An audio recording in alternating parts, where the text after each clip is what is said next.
I'm at. I feel weird about this. No, trust me. Once you start talking, it just comes. Welcome back to FireCast Season 1 episode, what are we, 4? Yeah. Episode 4, this is our first double guest with TJM record members Shannon Dimond and Jake Mobbs aka Moeb. Yo. Thanks for coming, boys. Thanks for having us. Seat, bro. Of course. Oh, and by the way, I dare say this will be the best podcast in the country. Hands down. First, this is a fucking exciting one, man. This is exciting. Yeah. Once again, the first question I want to direct to you, Dimond. Now, this is I just have to ask this question to all the boys. At one point, we were all making music, and we even had a fucking fat collab and everything. Like, we were fucking killing it. What do you think sort of steered you away from the whole production thing? What was it for you? I think I got up to that point where it's like you got to take the next step, you know? Like, where you just... It's hard to explain. Commitment, so, right? Like, yeah, it's that commitment. Like you got to really put in the hard yards to get the sound you want. Yeah. Like learning all the tech like and I that. learned all that easy, simple stuff, and then it was like, to actually make good sounding shit, it's like... It's a you gotta dog. actually grind, you know? Like, Yeah. and Like, just- mastering and stuff, I still don't understand. Yeah, I got that no shit's idea. fucked, Like, bro. That shit's I just send it hard. straight away. I just do the vocals, send it to him, and that's it. Because it's still so hard. Like, yeah. it takes time. It's trial and error, bro. Straight up. Most of the music shit is trial and error, bro. It's just fun accidents and mistakes. Yeah. The creative side of shit is the easiest part. And Yeah, I know fucking that all of us boys in the group, hands down, got the creative shit. I know we got that. Like, Yeah. DJ, we know we have good taste and shit. You know what I mean? Like, Hell yeah. Well, it's the commitment. That's the hardest thing. well, like as most of the listeners know by now, that most of the crew ended up stopping making music, but TJM Records is still a group thing, and we're probably just waiting for the whole performance thing to come out. But now, my next question to you, Moeb, was you kept going, and because I particularly remember, bro, like you were excelling in the music thing. Like I remember when we first got FL12 or 11, you were making full songs in Harmer and shit. Like Yeah, you bro. So you know what I mean? What do you think gave you that drive to keep going? Was it because you knew you were good at it, or was it literally just fun? I knew I was good, hands down. But I think it was like you, man. Honestly, the way that you were doing, like, if you remember, G, like when we were when I was in Japan, you and Iggy you and Mikey were doing the We were making the crossover things. DJ you know what I mean? fades. And that shit sort of like shit. yeah. And I couldn't do anything while I was there, obviously, because I didn't have like the technology and shit. Like I just had a MacBook. So coming back, when I was coming back, I almost had to catch up. You feel me? Yeah. I felt like I had to catch up at least, even though like I had FL Studio. I was at Hendo's house, right? Yes. Yep. And they had like a cracked FL Studios, but I just fucking worked hard as fuck. But I've been on that shit, like even back when I used to go to your house like during nighttime and would be back like after a night out. I'd sometimes stay up on FL Studios when you cunts would be crashed out and shit, and I'd be like fucking pumping away on like making the worst beats ever. Just going dog, like making jumps and dumb shit, bro. But like, I loved it. It's that's funny too, because I remember on very nights where we'd have a big night and we'd all crash and we'd wake up and you'd still be awake and you'd be like, man, listen to what I made on this, bro. It's garbage shit too, bro. Hey, it just sounded like tin cans, but like you'd still able to throw a freestyle on it, make a rap, and it was still. Like we were literally the weird kids making, bro, banging tables and making sound. Yeah, bro. And yeah. now look what it's turned into. And what year is all this happening? 20. I was 17, 18. And see, and 16. that's what it takes, man. The 100%. people who stick with it, they get to this point and they can actually like be proud of what they're producing. 100%, bro. Too many people give up, man. They fall off. Hell yeah. 100%, bro. It comes to like, it's like a goal, man. You set yourself that goal, and because I do it with a lot of shit too, because I knew I was dog shit at it.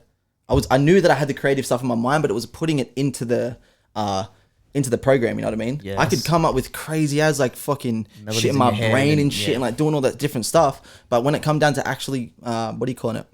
Like Putting it into the put door. it into FL and putting it on there, bro. I had no fucking idea, and that frustrated me. Hell That yeah. frustrated me more than fucking anything. So I had to learn. So you just force yourself to learn. Exactly, Like, yeah. it's kinda Constantly like just a- getting on that shit, a goal. watching YouTube videos and shit like that. Yeah. Like, It's only going to nonstop. get easier too because Bro, technology, man. But I'm at the point now where I'm comfortable with like mixing Like and mastering second- and shit. yeah. I'm Hell yeah. actually comfortable. I with- wish I A could year say ago, the bro. same. A year ago, I fucking despised that shit. Yeah. I despise it. And right now, I think it's also because presets, right? Like I've got your vocal saved. I got my vocal saved. So at this point, because I've done the hard yards, you send me something, dude, that you need mixed, or like if we like drum mixes or guitar mixes, whatever else, I've already done the hard yards and I've saved all that shit. Like I've saved it all in my thing. So you just apply that to anything you record and it does the same. I still effects. fuck with it. I still definitely fuck with it, but it's that whole rigorous fucking Shortcut. part of it. It's the rigorous like setting up of everything, the compression and all that bullshit. I automatically skip and then I adjust as like for each track. You know what I mean? Yeah, I really got to learn that shit, man. Yeah, I really do. But you do. Well, so then another question then to Diamond is when the performance side too, because let's say when COVID is over, I dare say we'll be doing shows. Hands down. for You know sure, what I mean? man. So do you see yourself coming back on the performance side, or are you kind of okay with what you're at? I mean, I'll come out to be there, but I don't know. You want DJ? DJing, anything on stage? You got I feel good like I'll be musical up there taste, with lad. the boys, but I don't know about DJing. You at least be up there. Fucking yeah, everybody yeah, be yeah, up we'll be there. up there. We'll be up there. Hands Everybody down, up bro. there. Be up there, Hands like, down. help Mikey out and that, you know, but Because like what it's was fun. It is fun. what we were saying in the last, well, not the last episode, but with Michael is if you remember, Diamond was always like kind of like our dad.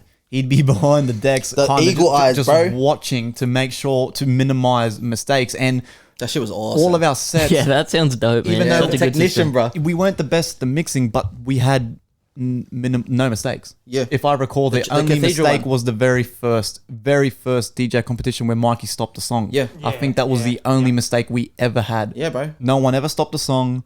The speakers no- never cut out. Yeah.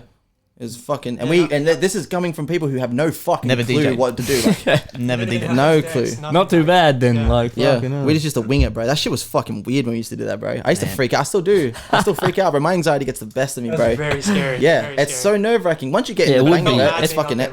Especially if you don't know fucking what you're doing, man. I can't That's what imagine it is, anything worse. bro. The fucking we had how much a decks? Like $3 grand, $4 grand. yeah, just we ain't for got one. the money to fucking buy that shit, bro. Like so, we just kind of Winged it.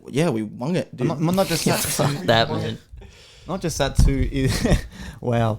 Not just that too. It's- fucking it- my it's- God, bro, taking bro, bad Nah, omens, bro. I it's swear to God. loose. This whole thing, we've got to fix this. True. I mean, we were doing. I remember Mikey. I can't remember some. I think he just bought it himself. To be honest, I'm cheap pretty sure one. someone was supposed to go halves with him, but none of us ended up doing it. But he bought like a little $1,000 mixer. I remember we used to practice our sets on this little $1,000 mixer that was nothing like the club decks. No waveforms. No, So- we had no waveforms. None Nothing. of that so shit. Like, we'd practice and the set would sound mint on this little mixer, and then we'd get to the club and there's fucking 4 CDJs plugged in and we're all going fuck. it's like lights flashing at you and Lights shit. Like you got flashing. no idea. And not just that too, there was DJs where they were DJing with all 4 of these fucking CDJs on, and we were still doing the old school, just 2 of them, and we just use our faders up and down kind of thing. Yeah. But like Michael had a great point, is the one thing where we stood out was the song choice. Oh, bro, we shat on everyone. I don't give a fuck. Like we did.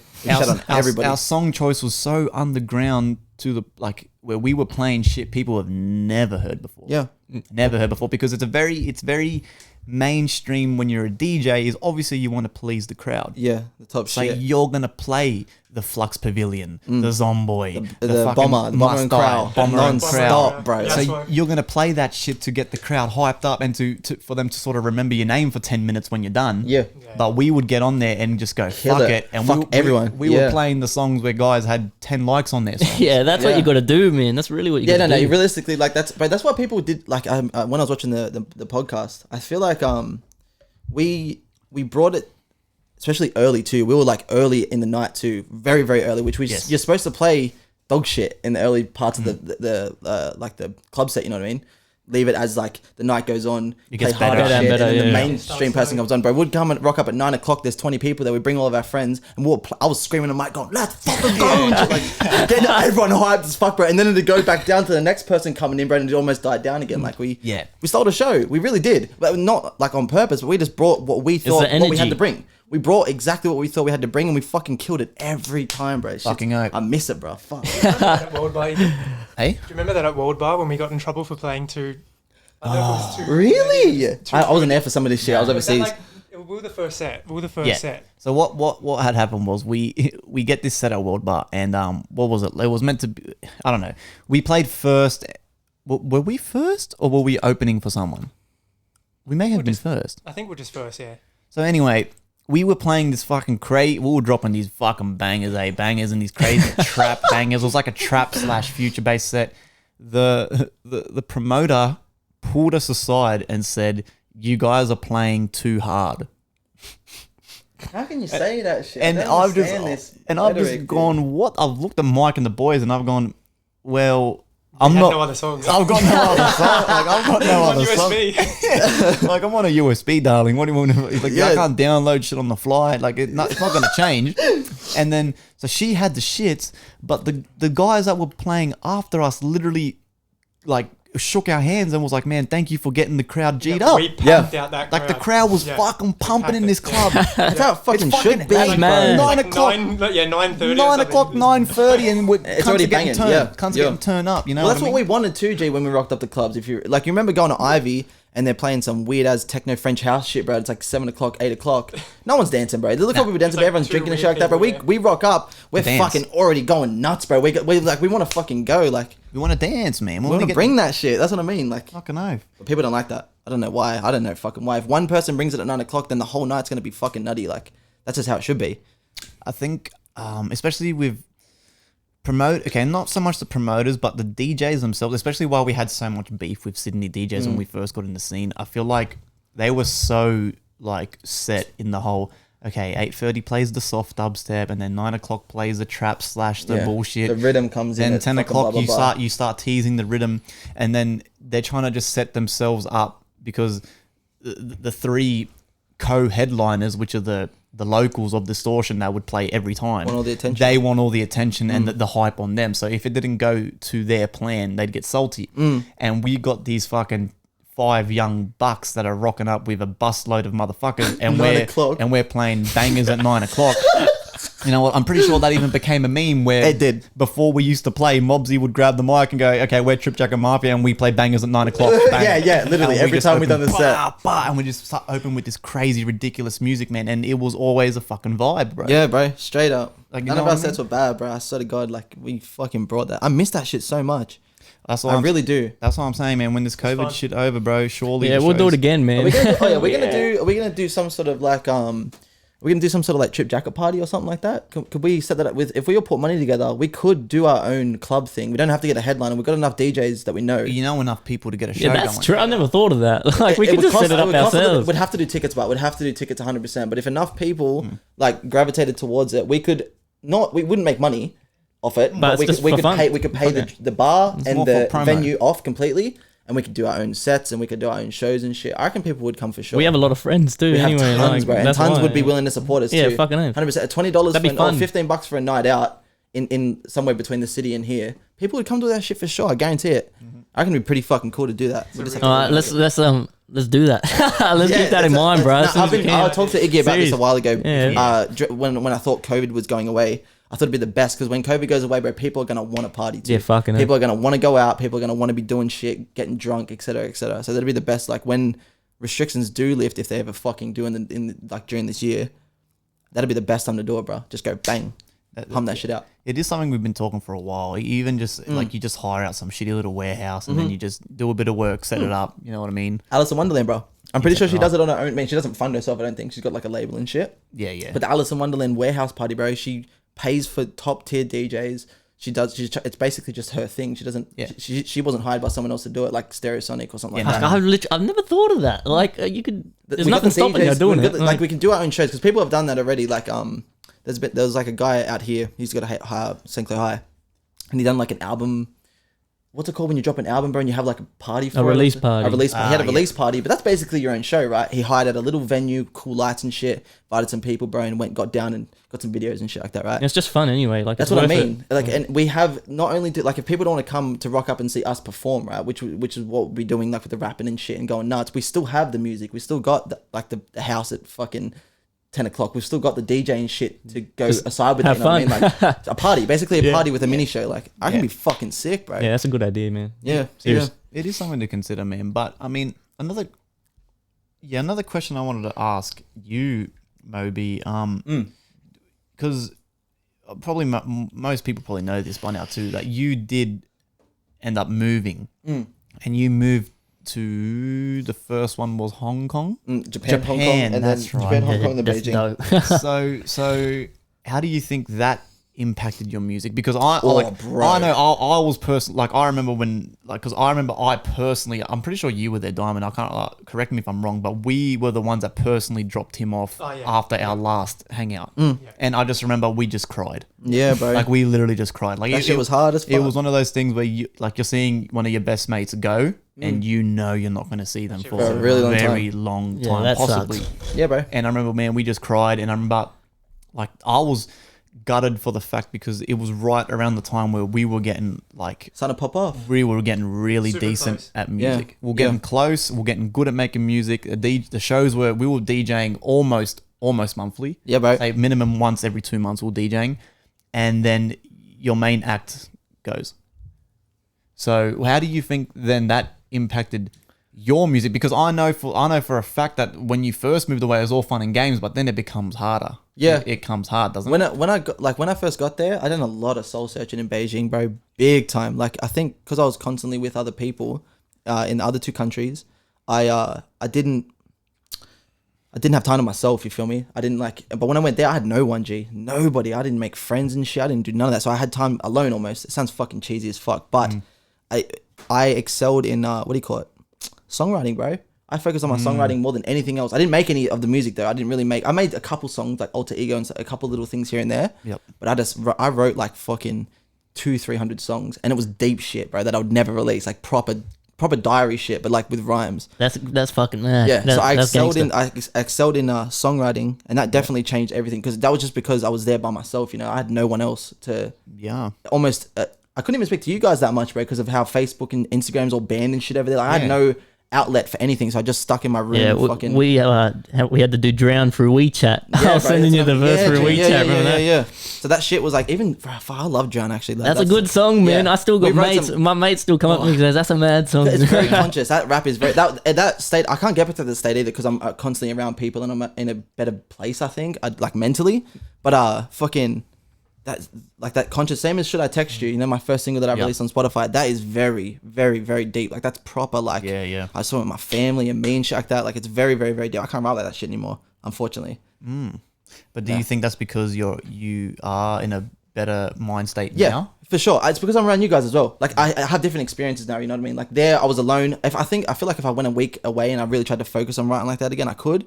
But I can write about other shit now. You know? Fucking oath. Your music is always going to reflect how you feel. Exactly, at the time, yeah. Always. Yeah, 100%. Like, So 100%. You can give it your all, but it's never going to sound like you can try to put yourself back in those shoes when you were in that worst place, but it's never the same. For the most part, hard out, G. It's never the same. You can't replicate. You can try to replicate feelings. You really can, but as the most authentic songwriting comes from when you're actually in that mood, 100%. So when I was in Beijing, that's why I definitely felt that way that I was rapping. That's basically. why a lot of my songs are just like me playing with the words and fucking around because to be honest, I don't go through much, man. Like I got it good. Yeah, because it's hard for me to write deep shit, so I try, but you know, it's you done well, but on your last EP, the one with Jackal, you done very good there. That was I really you done tried very good. to, No, yeah, See, that's what I mean. You really can focus on that shit, but it's hard. takes more concentration. Hard. It's absolutely crazy you say that too, because Spirit and Jackal, our EPs, when I started writing the beats for Spirit, the beats, not burning out, the one waking up in the rainy garden, that's the one that started it all. That one and burning out. I was literally so sad. Like I was like upset sad, like not depressed, but I was just coming home and I was in a rut. I was in a big rut, bro, and I was just so sad, and I just didn't want to do anything, didn't want to talk to my girlfriend, nothing like that. So I was just come in zombie like, put my headphones on, and I was just, and those beats come out. Awesome. That beat. And they're fucking they spit straight sadness too. That's why as soon as I heard them, I knew the whole album had to be fucking like, I was like, all right, fuck it, let's go deep. And I fuck with that shit too. yeah, it turned out mad, those albums. I love that shit. I love that Pokemon release thing. I reckon we got to keep doing that, man. Having two versions. That's really fucking cool, Yeah, actually. I thought it was dope, man. It's like Pokemon games. That's really fucking cool, actually. Just quickly too, so on the whole, like, you know, overseas thing, Diamond, do you think you could then completely move overseas? Because I know me and my girlfriend have talked about it before. Like, I want to, for sure. Being truthful, we have sat down full serious and gone, fuck, like, do you reckon we could go somewhere, even for just a couple months, do like a working visa and then just come back? Do you think you could do that? I don't think I could live overseas. Nah. Really? See, I think I'd get too homesick. See, that's what I told my girlfriend. I said, look, I could do I don't care if we'll go on a holiday for half a year, whatever. But at the end of the day, I don't think I could live anywhere else, man. I could for sure. Like it's I don't know. Things are just too good for me here. That's fair. That's true too. Why would I leave? And not just that too. Like I'd also have my worst fear would then be, I could do like a work visa overseas or whatever. But at the end of the day, it'd be all fun and games for the first fortnight, and then by the third week, I'm doing the same shit I'm doing here. I'm getting up, going to work, coming home, make music, go to bed, get up, go to work, come home, make music. So it's literally the same thing. You're just in a fucking different place without my mates, without my family, on different soil. Yeah, that's true. I know, DZ. I know you've spoken about. You said you wanted to move to Japan. Yeah, especially now, Super Nintendo world. Man, bro, I'm going there. That's shit. I'm definitely going there. And by the way, I don't know if you guys have noticed a change in setting on the table. We've had these jumpers for a while. They got the Trip Jacket Mafia on the front and back. The black one's a hoodie. The white one's just a jumper. We still have some of those if you want. We're also working on some shirts. So a lot of people have got these already, and they're good quality. So just send us a message if you want one, and we'll send it to you. DM. We got shirts like on the way. I want to give a shirt away too. So what we're thinking of doing is getting you guys to like ask us questions maybe to enter, and whoever asks us a question, we'll just draw from random, and they can win the shirt. That's actually a really good idea. It could be questions for the next podcast too. They're dope shirts too. They're white with the red logos. They're dope. So we'll They're high quality. Like I mean the ply, they're good ply. Yeah, fucking know. It's pretty good. Like I've been really trying to work hard on the shirts because I reckon they look sick. So shirts are better too for Australia, definitely, bro. Than hoodies and shit like that for sure. You can wear shirts all the time. Anyway, that's the plug. Anything you need, man, just DM DZ. He is your local hustler. He will get you them shirts, boy. Just DM. You want to reset it? Should I? No, we got a few minutes. It's all right. I'll say another question too. So, Mobsy, when you were in Hong Kong, we visited. That shit was hard. That shit was fun. That shit was fucked, bro. Whiskey every day, bro. I swear to God, we'll special bottles of whiskey. $10 whiskey bottles for like a liter and shit. Breakfast. That shit was Claymore, disgusting. man. That shit was dirty. Oh, it was Claymore. Yeah. Remember when I smashed Mikey's head into the door frame because he was so drunk? Well, I was waking up having whiskey for breakfast. Anyone want to be? That shit was fucked. Nah, bro. I'm all G. I gotta drive back to the city, bro. Fuck. We're gonna, bro. Tape it, bro. Tape it. Yeah, seriously, man. And we ruined the stand too. I went home and tried to record music, and the stand, we're missing something. It's I had to crouch down and rap into the mic like this. Fucking. Oh, you know what I've been doing lately, bro? Fucking kind of off topic because the whole Hong Kong thing, but fucking I've been rapping sitting down. Have you really? Yeah, bro, I love it. Apparently, I don't know why. I don't know. It's more relaxing, because when I'm mixing my own shit, right, and I'm standing up, I have to stand up, put the headphones on, get myself composed, blah, blah, blah, blah, blah, blah, and then I have to go back down, pause it, sit down, mix it, do this, cut this, whatever else, bro, and then stand back up again. It's just easier for me to fucking sit. Apparently, I've been seeing a lot of like not memes, but the like on the internet, a lot of rappers on YouTube and shit are saying to everyone just give rapping sitting down a go. It's way better. I'm not a rapper, so I wouldn't. I feel like it depends what song you're making too. Realistically, you the way that you rap too, bro, you have to have breath. So you need that shit in your lungs. Control. And sitting down, bro, there's no way you're gonna do that type of rapping like that. Yeah. There's no fucking way. You have to really be. I'm pretty good with my breathing now, but I make slower rap, and I'm not a fucking. Yeah, you're more into like lo-fi. And the whole. And that's dope too about us. Like, man, we got different sounds. TJM, man, we got. Hell yeah, dude! I fuck with that shit, bro. Anyway, but go back to Hong Kong, and you were talking about. Yeah. So actually, I'll reset this before we ask the question. True. Fade out. Wow. This will all be edited. Fire shit. If you need a piss or something, why don't you tell the story of how you cut your finger off? Oh, bro. How do you know about that? Did I tell you about that?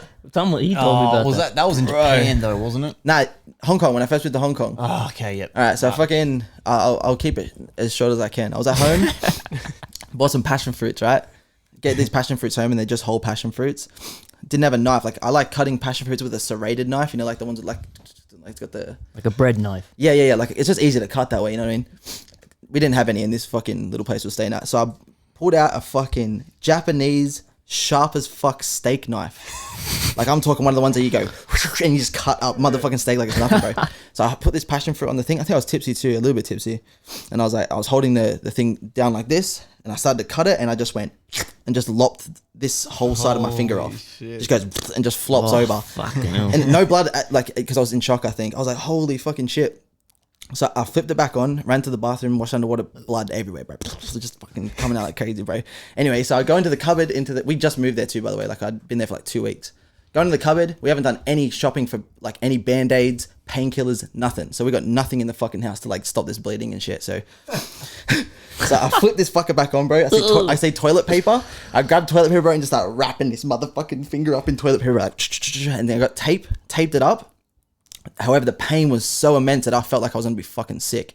So, ran down to fucking 7-Eleven with this thing pissing out blood, bought a fucking 500ml bottle of vodka, took it home, bro, sat on my bed and just went... glug, glug, glug, glug, glug. So that would have thinned out your blood. I started sculling this fucking thing, bro. Dropped it and I was like, fuck. And I'm walking in the house, bro. I'm in a lot of pain too. Like, I'm about to fucking cry and shit. Anyways, 20 minutes rolls past, bro. I'm out cold, bro. Just fucking gone. I slept for like 8 hours, woke up, and... I didn't go to the doctor or anything like that, bro. And so you can still see the scarring a little bit. Not that bad, though. Yeah. You can just see like the little lump. Yep. It healed itself. Oh, that makes me cringe. Wow. It healed itself, bro. Like, it literally molded back to my finger and shit, dude. That is retarded. It was dumb as fuck. So kids, when you hurt yourselves, just scull a bottle of vodka Yeah, and you'll wake up better. Don't cut passion fruits with steak knives either. That shit was dumb as fuck. I'll never do that again. I haven't eaten a passion fruit since, bro. Passion fruit's now off the table. Jesus Christ, man. Alright, I got a question. Go. I had spoken to you about Iggy over inbox a little bit. Yeah. Mainstream, like what you consider Yeah. to be mainstream music. I think I had seen something on Instagram or something like that, social media, and everybody's depending on their musical taste, everyone's mainstream quote unquote was completely different. So I thought it'd be a cool topic of conversation to see what you guys consider what is mainstream or canned music or whatever you call it. You know what? I'll go first. Then we'll go DZ, Diamond, and back you end on you, Mobsy. So mainstream to me, man. Honestly, to me, it's just the radio. So the music where they're making music now just for the coin. They're making music because they know the young kids or the soccer mums are gonna download the shit on Spotify and play it on repeat while they go down to the shop with their friends to get hot chips, or while the soccer mums are at home cleaning the house every day. They'll just play the shit on repeat, and the stream revenue. That's how they live now. They live off their stream revenue. That to me is the mainstream. So the radio. Another thing that I consider mainstream that's not on the radio is when the artists then sell out. Selling out, yeah. So when they start off in a group and they get that popularity, and as soon as they get the numbers behind them, they completely switch and ditch, and they just start making garbage because they know it's going to target, like I said, a larger demographic. The soccer mums, the young kids, the teenage girls, you know what I mean? And it's just like a complete switch. And that to me is the mainstream, and it's something. I mean, it isn't. You can't really blame people, especially when you get tempted with money. They want to make. I mean, it works. If it ain't broke, don't fix it. I mean, like, But everyone, at the end of the day, to me, money is like the biggest devil. So everyone, like, you know what I mean? I mean, you give a pretty like interesting definition of mainstream, I think, because that's more like, considering whether someone has sold out or not is kind of more like a subjective thing. Whereas I always thought mainstream kind of described like what everybody likes, you know, and then you're a hipster. So it's just like used to describe the majority. And then, you know, like hipsters, they don't like anything mainstream. So like they try to be different. But like, so I consider mainstream something that like changes over time. I feel like with the next younger hip generation, you know what I'm saying? Like what I'd consider mainstream now would be like Lil Uzi Vert and Lil Yachty and shit. And I tried listening to Lil Uzi Vert. I don't know if I'm getting old because I never understood the appeal. This music makes no sense to me, man. Yeah. That new shit makes no sense to me. Yeah. It's just weird and people love it. People gravitate towards that shit. I think that's just mainstream. As you get older, the shit that the kids like, I think that's mainstream, to be honest. Okay. Simon? Yeah, I feel like it's like appealing to the largest demographic. You know, it's like, I feel like the same with the selling out thing, but it is subjective. Like, because you could sell out, but like, no, yeah, I feel like it's trying to like impress the most people. Like, so, yeah, that's what I'd say. Yeah, and like, didn't The Weeknd make that album? like just to sell out, sort of thing, Yeah. to get for the to blow People up. do it, but And it people worked. do Yeah. And it worked. And it worked. Like, Weekend's he's fucking huge now. massive. Just Like, did Like, he Super was already Bowl. big before then, Yeah, but like yeah. that like blew him up, and like it's just Well, just before Mobsy says his opinion, like that's a perfect fucking point, bro. The weekend I was literally having this conversation with my girlfriend the other fucking night, bro. So when we were kids, Mobsy, if you remember, we used to listen to The Weeknd. You show me him first, but I fanboyed that motherfucker, bro. But this is so before he was on the radio and all this shit, talking about it. he was singing and rapping about doing drugs and shit like that. Yeah, And don't get me wrong, I'm not fucking condoning drugs and shit, but like the music was fucking sick. Yeah, it was like He drugs was and sex and off shit. his like, head. He's Yeah. singing about doing drugs and having sex, and it was like just it had this different. Completely R-rated. It was opposite of not PC, but it was the opposite of selling. Exactly. It really was. And really then was. all of a sudden, like I don't know the fucking story, but the story goes is that he finally then gets a manager because he was blowing up with all the R-rated shit on the YouTube and SoundCloud and all that bullshit. He gets a manager from a record label, and then he tells him, "Man, all right, we got to stop with the drug shit now because if you really want to make the coin, we'll target the radio." Yeah, that sounds right. The Michael Jackson shit. And he just became the new Michael. Like, And good on him, bro. He's rich now. Yeah, and he's making good music. His pop music is still Of great. course. It's not as good as old shit, but hell But no. in saying that too, he lost me as a fan, but 100%. he gains 1,000 more. So to him, Yeah. who gives a fuck? It's worth you it know? for him. That's true. So Yeah. Mobsy, man, what's your fucking opinion, bro? So on this post, right, it was talking about like people who listen to like indie or like underground music per se. And they were saying that like the meme was like one person talking and saying, "Oh yeah, bro, I listen to somewhat like underground music," and it was a picture of like Tyler, Frank, Earl, and the people from Odd Future, and people who necessarily numbers wise they're fucking huge. Frank Ocean has like I don't know XXX amount of million people on Spotify. Yeah. But it's not.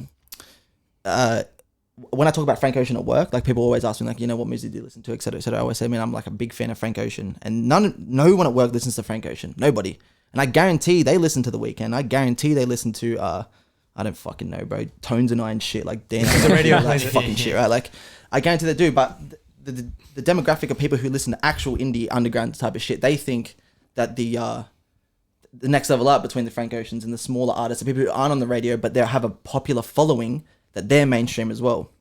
So I was thinking about it, and mainstream for me personally isn't about radio plays or anything like that. It's closer to what Iggy said with making canned music to sell, right? Yeah. So like you can be a Tyler, Russ or Ruse or whatever the fuck his name is. What's his name? Russ. Yeah. I listened to him for the first time the day after you mentioned it on the podcast, but he's nutty. He's He's good, man. He's nutty, bro. He's a good rapper. Anyway, these artists, Hobson, all these artists, Tyler, fucking people who have done it independently have, personally for me, have changed what mainstream means for me. Because you can get numbers and you can get shows and you can get fame and you can get all that etc. shit without selling a single goddamn canned song. Right, so like Tones and I per se, That's like so when, true. When she was making Dance Monkey, right, she went into the studio and 100% she had 4 old dudes sitting in front of her like, let's make money, let's do this thing. Her new song that's like, everybody talk about sex, everyone. It's garbage, it's fucking hot garbage, right? But the lyrics are so simplistic and so easy for like teenagers to understand and relate Sing with along to and that they shit, just fucking make millions off it, bro. Make so much money. So like for me, a mainstream artist, and you can become a mainstream artist no matter what, like as long as you target that sort of demographic, is somebody who sells, who's not. So like music for me, right, is still an art form, 100%. All three of us do what we want to do what we, like we put out art. You know what I mean? Yeah. We put out like our soul into that shit. We put like everything. Because we're not into- getting much back for it. Exactly. We're putting everything into our music, bro. I guarantee the mainstream artists, like, fuck, what was his name? I heard a song today and it fit the subject perfectly. Usher, you know how Usher write Confessions and all that sort of shit? He was making mad R&B, almost fucking amazing R&B back in the 2000 era. Yeah. And when David Guetta started blowing up with his house shit, bro, all of a sudden Usher just instantly switched and started making, oh my God, and started making that clubby, to fit the mainstream, you know what I mean? There was nothing but, he wasn't doing that to show art. He wasn't putting his soul into that shit, bro. He stepped into the studio. Yeah, he stepped into the studio and he's like, I want to make fucking money for you, for the songwriter, for the producer and everybody. Let's make money.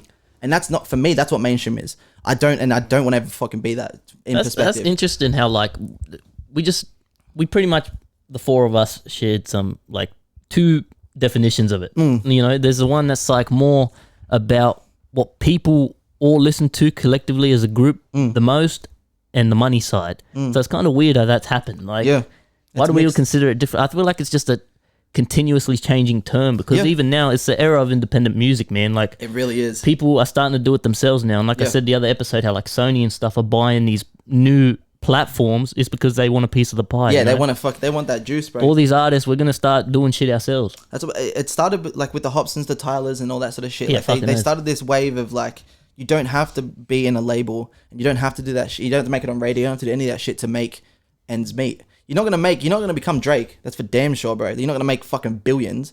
But fuck it, bro. If you can make $1 million, Live comfortably. If you can make fucking $500,000, bro, off making art too. Like you don't.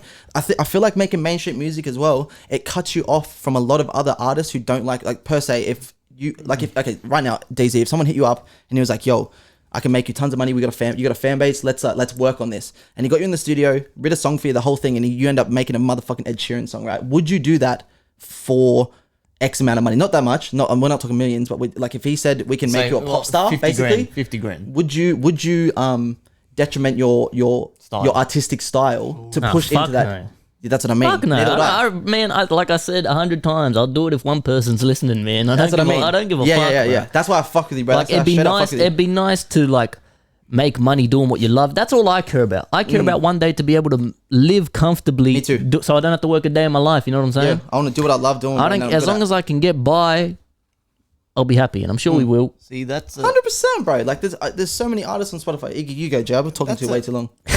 no, That's what we brought you here for, bro. well, no, that's a very interesting topic though. Like that's to say, because as Diamond would know, we've been friends since fucking primary school, bro. I'm a very demanding motherfucker. Like if I don't get my way, bro, Yeah, impatient like, I'm too. impatient. Fuck patience, bro. You know what I mean? Patience ain't a virtue, it's a cunt, bro. Straight up. Let's just say some motherfucker like approaches me and says, "Look, man, I can make you 50K, but we got to do this." And we sit in the studio. I'll be hitting the demands straight back. I'll be like, all right, yeah, we'll do this. I want my 50K, but we're going to do it like this, and this. And then he'll go, no, but you got to do this, and this. And then I'll try one more time. No, I want to do it like this. He says, no. I'll say, all right, see you later. And Yeah. that's the thing. If you take that first bit of cheese, they got you, man. As soon as they you compromise your trap you, values, right? that's Exactly it. You're right. stuck, Once man. once you see that 50K too, bro, you're done. it's a black hole sucking you in. That's selling your soul, selling out, bro. You've done it. You've done. Like you're fucked. Let me ask the question then to Diamond, who's someone like not on the musical side, so he's got the non-biased opinion, right? Yeah, Let's that's just say, right, true. Diamond. Yep. Let's say you've been making music for 2 years, right? You say you got a couple hundred followers on whatever.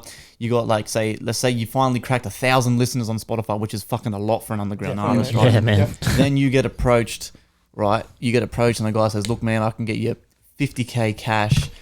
Come in the studio, but you got to write the song like this, and this." How do you then approach that coming from your point of view? Because you don't make the music, but it's to say if you were, Yeah. how would you then approach that? All right, so I know it's easy to say, but I would say no, right? Because it's like a shortcut. So if you put in the grind, you put in the hard yards, and you put in all the work, it's going to feel so much better when you finally get there, right? But you take a shortcut and you get there, you're not even going to feel anything. Like, So you're saying, you're not even going to feel good as like a producer. But so Diamond, I'd cut that out. so say, pretend with the skill you have musically now, the way you are right now. So you have no real care for what you're doing, right? So say a guy comes up to you then says, "We can put your name in lights, give you all the money, but we'll make the music for you." So you have no input on what the music sounds like. Would you take it then? So like you have no passion for the music, Yeah. but you're still reaping all the rewards. Would you care if someone else is designing your image? No, in that regard, probably not. If you don't have the passion, probably not. I'd probably do it. But like, yeah, if you're actually passionate about this and like you actually want to, do this, then there's no way. Because like it feels so much better when you finally get there. When you put in the hard work and you get there, it's rewarding. Yeah, fucking know. Yeah. True, bro. Yeah. I feel the same way, bro. Man, I feel like it would kill me if I seen one of you guys do that. It would kill me. Which absolutely sucks too, because I mean, like I don't know how to say this without sounding like a bit like overconfident, but the way we're going is we know that at some point, and more than likely very soon, that the numbers are going to start growing. 100. And then We got talent, bro. It's ridiculous. And I don't want to talk up my own boat, bro, but like we have talent. I mean, it's not we've about put the work in too, man. got talent. We've been doing this. We've been at it for years, and we're only got just talent. now cooking Like, up a little something. You know? yeah, bro. We've got like it's not a lot of people. There are a lot of people with talent, I must admit as well. but Yeah, it's fucking heaps. oath. But I see a lot of people who try and strive for like any sort of entertainment thing, whether it's music, acting, or whatever else, right? And a lot of people just don't have that immediate talent to be able to go into that industry. I see a lot of people always saying like, oh yeah, I want to make a song, I want to do this, I want to do that, whatever else. One, they don't have the drive to do it, but they also don't have the talent to stick to it. You know what I mean? Like it takes like there's no fucking way. I've been singing since I was like in fucking primary school and shit. I was singing in high school and shit. There was no goddamn way that I knew. Like I don't doubt myself. I doubt myself a little bit with some songs and shit, but I don't doubt myself whatsoever that I have the talent to make music, produce, sing, do whatever I need to do. So like it'll come. It has to come. 100%. I'm not gonna be Drake. I'm not gonna be fuck that. I don't want to be that shit anyway. Like that. But I want to make. There's tons and tons of artists, bro. Spotify's opened up a whole new. It's a new era, man. It's easier than ever. There's a band that I seen in Beijing. Their name's Virgin Suicide. Shout out Virgin Suicide. They make fucking weird ass music. But we went to this guy's. Weird. Like this guy sings like a fucking weirdo. Anyway, went to see him, bro. He had like 20 people in Beijing fans, and he just done a fucking show there. Went on his Spotify, bro, and fucking, he's got like, I don't know, 20, 30,000 people, maybe 10,000, whatever else. And this motherfucker's from Europe doing shows in fucking Beijing. Right? And he's making a living making music, right? I don't think this motherfucker works. He's releasing songs every single day. At that point, if 10K or 20K on Spotify, I don't know what else he had on other apps and et cetera, et cetera. Yeah. But if that number, that tiny number in comparison to fucking Drake's, I don't know, Ed Sheeran's 67 million, can make me enough money so I can go to Europe with all the boys, fucking make music, come back and just make music and just live comfortably. I don't even give a fuck. And it will. I don't want to be. I don't want a chef. I don't want a fucking Bentley. Fuck all that. I want to make money, not do a fucking dog shit job that I have to go to every single day. I want to work on my music with my boys, and that's it. That's not that hard. That's not a big goal. And if you put in the work and you have the drive and you can visualize it, like 100. We have been, you know, it'll come. You just got to put that work in. Well, this brings me then to my next question for everyone is so. Once we'll go around again in a circle, like the whole law of attraction thing, because bro, for people that know us listening, if you hung out with us back in the day, yada yada yada, you should well know that we were some pretty confident dudes, and for a long time, and Dimond and Moby will know this firsthand. For a very long time, man, especially me, I've been saying for a long time, you know, I'm gonna be rich. I'm going to be good at making music. We're going to make a record label. We're going to DJ. We're going to make songs. They're going to be good.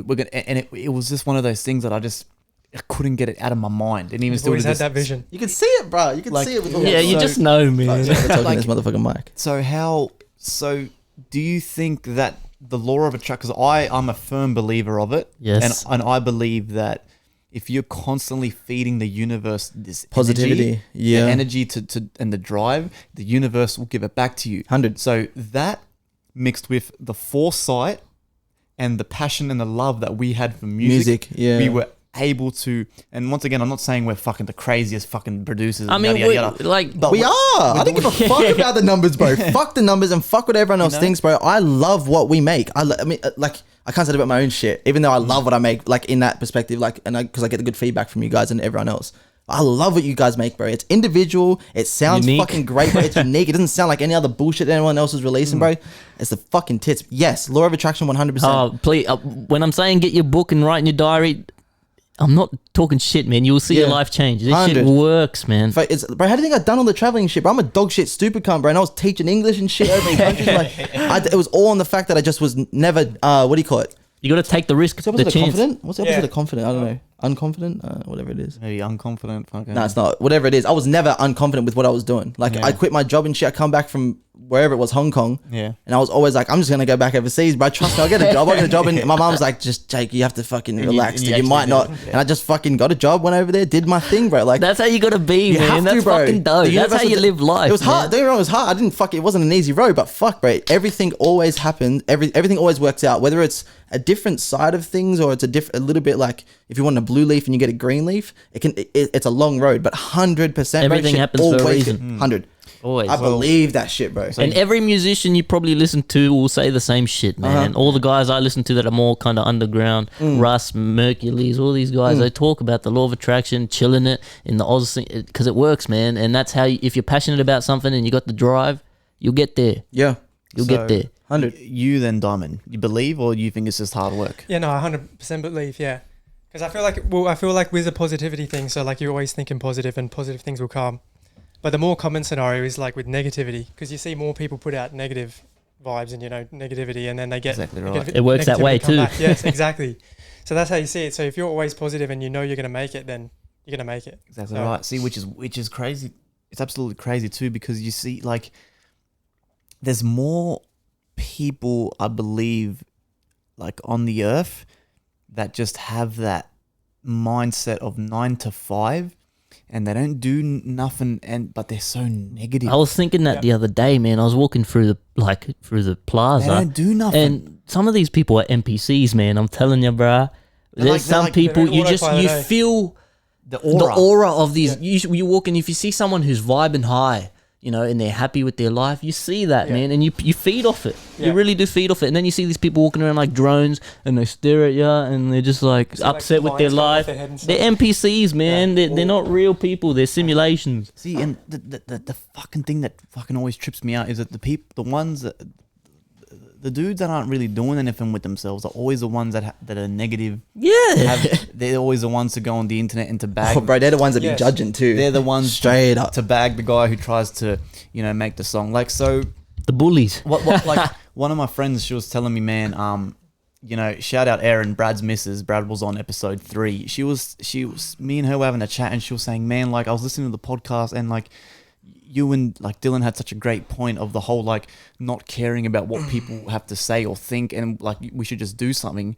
But she literally said, like, it's hard, especially for a girl, because say, for example, if a girl, like, look at how many girls on YouTube, right, just have channels where they just put clothes on. Yeah. And these It's popular too. these They girls love it. They're making millions. Yeah, but- they're making dollars. They got millions of views. They got the this, the that. And she said, but it's so hard because even if, for example, I wanted to do it or someone I knew wanted to do it, she knows that other girls would then just judge it, put it down, this, that. But like, Who gives a why fuck? should people be made to feel stupid for attempting to Something they wanna achieve do. a goal? It's harder for girls too, I think, definitely. Because Yeah. girls, man. Bro, I don't know. girls, I feel like girls definitely get it harder on the judgment point. A lot of dudes, there are definitely motherfucking dudes out there who are bitches, straight up. Oh, I'm yeah, not for saying there sure. isn't, Hate but it's a them. lot less percentage in comparison to like judgmental people. I think in the girl world, I feel like this is being sexist, but whatever.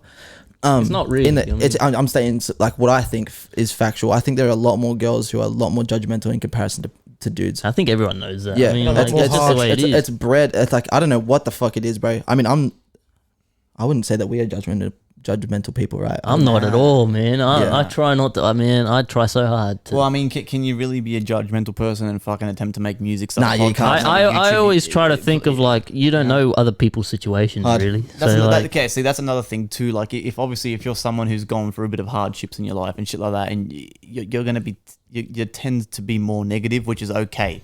That's fine. but you got to get through it. But the people who are still breathing and got nothing to really worry about, and they're just really doing nothing with themselves, man. It's a really trippy thing, man. I don't know. Like, It's like that gossip shit, right? Like fucking people at work, they love it, bro. They love it. It's just only a small talk group of people, shit. bro. They love it, Well, bro. where They're else? trying I to, work they're trying too, to, man. they're trying to smell out drama and shit 24/7, bro. And I'm like, get that fucking shit away from me, bro. I don't Yeah. need any drama in my life. Like, fuck all that shit. I don't want to be on somebody's bad side because of what you said to me.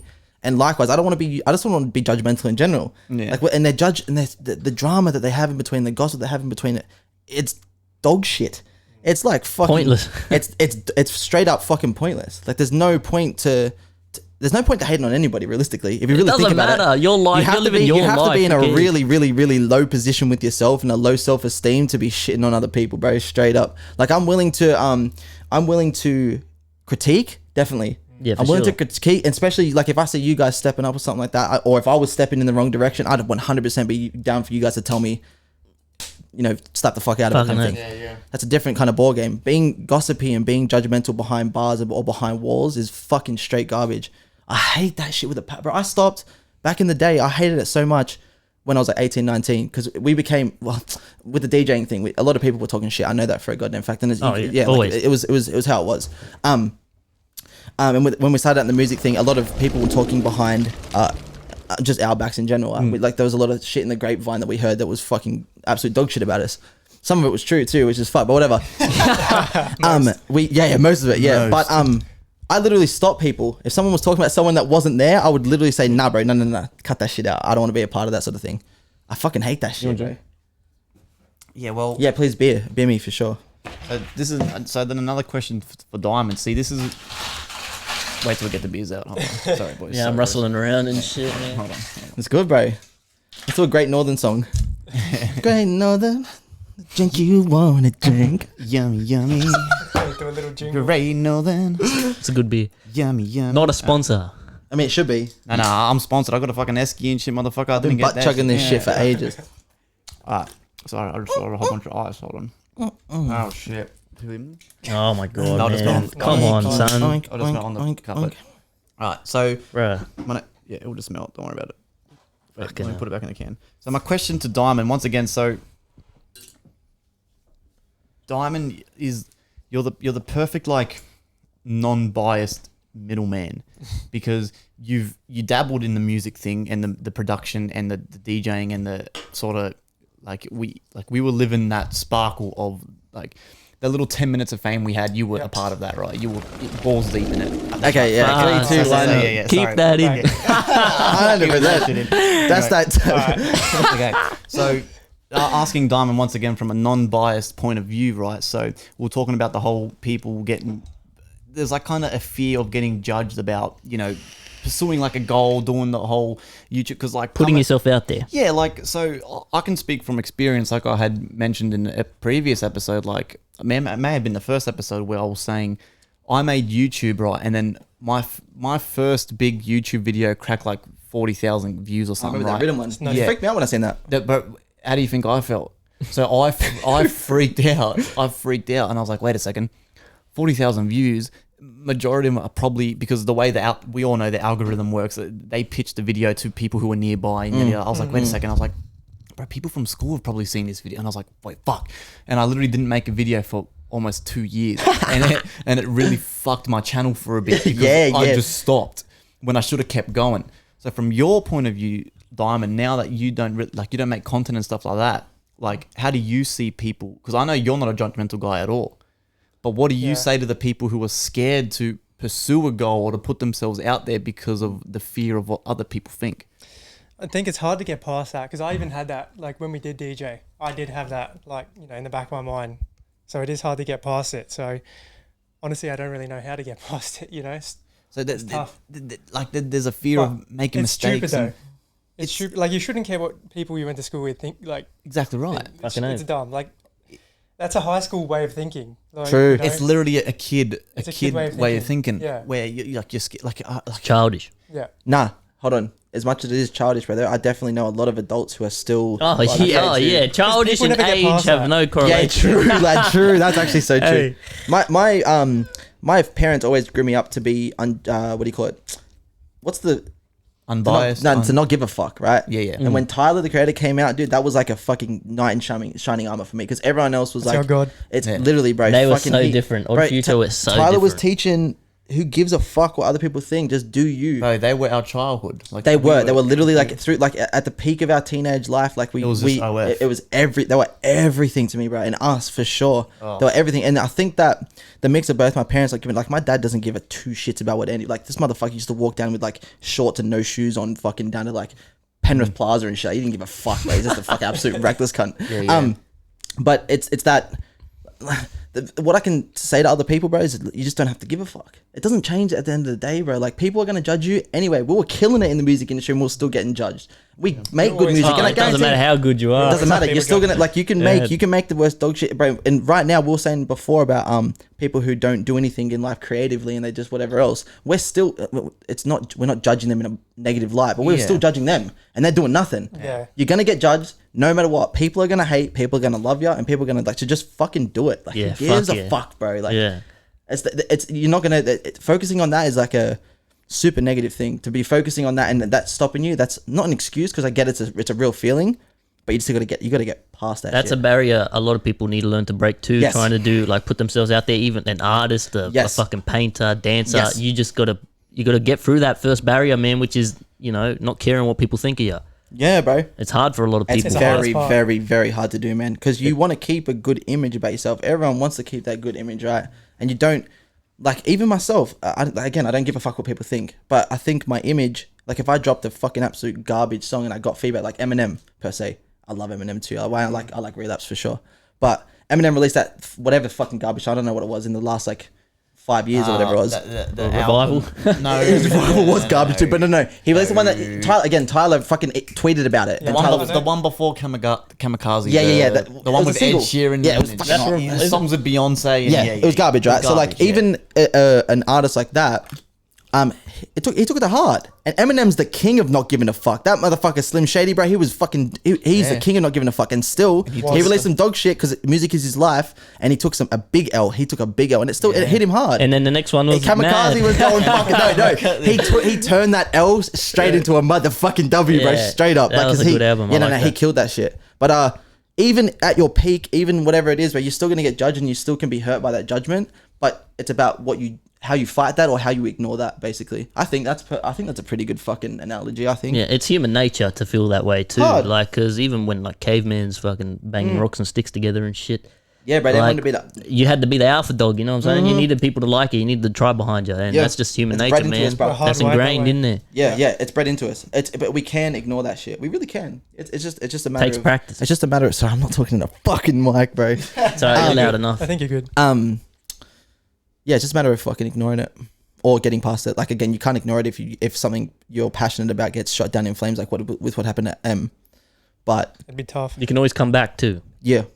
Well, that's the thing, especially with music too. I feel like there will be times where, like, no matter what, you could make something and you truly believe it sounds hectic or mad, but then really it's like not. And then there will be people that will sort of take it and go, man, what the fuck? Like, so example... Okay, so this is something I've kept to myself for a while, but I've been fearing trying to make another EP because I know it's going to be hard to top Spirit and Jackal. Yeah, let's be fucking honest. That shit was like that was our bang, bro. That was Snow Dance, bro. That was bro. Yeah. That shit like was some of to date my best work. Your best work. It was your soul, bro. I can feel that shit. Like that was the first bit of work where I actually put emotion into it. And it sounds fucked up because I've been making music for 5 years, right? But it's the complete honest truth. Like, you can ask any fucking producer, any dubstep artist. Like we said earlier, a lot of the time it's fucking happy accidents. I will just sit at the computer, do fucking random shit. It's trial and error, bro. And then if I find the cool sound, I'll just go, oh, cool. Save that one cool sound and then try and make like a drop out of it. So a lot of the time, yes, it is happy accidents. But that song, like I said, when I made the first, like that EP, I made the first beat and I was so sad. And then DZ sends me back vocals and he's fucking singing about our dad and shit. Like, I was like, whoa. I was like, what the fuck? Like, this is no cap, bro. Set the tone. Bro, I had my girlfriend in here fucking crying on the couch. Yeah, bro. That shit's fucking... I was going, man, fuck me dead. I was like, all right, so we're doing this. And then next thing you know, we've got fucking 20 songs and we were literally grill. Like, I was making the beats and I was literally channeling how I felt, you know, into the EP. That's sick, you did that pretty quick too. I mean, for 20 songs, you did all the songs. By the way. You're working your ass off, though, cuz. Quick, man. No, you're working your ass off. So when it's right, it's right, and it just happens the way it should. Exactly right. So that's why I've got now that fear of like, man, fuck, because if we try to start a new EP and it's literally not as good as Spirit and Jackal or better, the people, not going to say they're going to turn, but you'll obviously lose that listener. That's the thing. You take your time with it. Be patient. If you're not fully happy with something, that's why I do so many singles. And it's not. It doesn't have to be emotional either, G. You don't have to. You don't have to go into something as long as you have an idea, strong idea. Even a single, bro. Like if you come up with a single, bro, and you want to make it into an EP, it'll happen organically. Don't let like that fear hold you back, man. Fuck that. If it's not as sad and not as emotional, fuck it, bro. Like that's the thing too with you. You take a lot longer to release something than I do, for example. It's half laziness, but I'm not a fucking. But at the same time, though, I make a song every week. Yeah, but I send you heaps. I'm not really like that, to be honest. This is just something that like I know because I'm in the middle. I'm the producer, right? So example, I send beat to him, beat to that guy. Moby replies, DZ replies. I know for a fact that Moby is also more producer than he is artist / rapper / singer because we started producing first. So you have that ear where I'll send you something and Moby is still to this day the only motherfucker who then goes, no, send it to me. I need to change the high end here, the low end here. My voice is a bit too sparkly here, yada, yada. So send it. I'll send him it. And then he will send it back after a week. He fucks with it, sends it back, and then goes, okay, sweet, now do your thing. I'll do my thing. Okay, yeah, sweet, now it's sounding good. So Moby's the only one who does that because that's not the rapper or the artist. That's the producer because we started off only producing beats first. Yeah. So you're the perfectionist. That's on my heart, bro. My You're most the listened to perfectionist. shit is my most listened to shit is lo-fi, Mr. Carmack, Flume, that Or type of the weird no beats, vocal like, shit. exactly. No vocal shit, bro. Like that's my most listened to shit on Spotify of 20 whatever it was, Exactly 2020. right. So whereas DZ, you're the vocalist. I, You're- I, Bro, I don't have the ear for nothing. I just spit my words. If it sounds good, Nah, Jay, you got the ear for flows, but straight upload up. it. You got the That's my thing. I like doing that. 100. Like I listen to all that. Like What's the thing, bro? You can get it eventually. Like I think I was watching that first the podcast with Mikey, right? And you're saying, hey, don't find new music, right?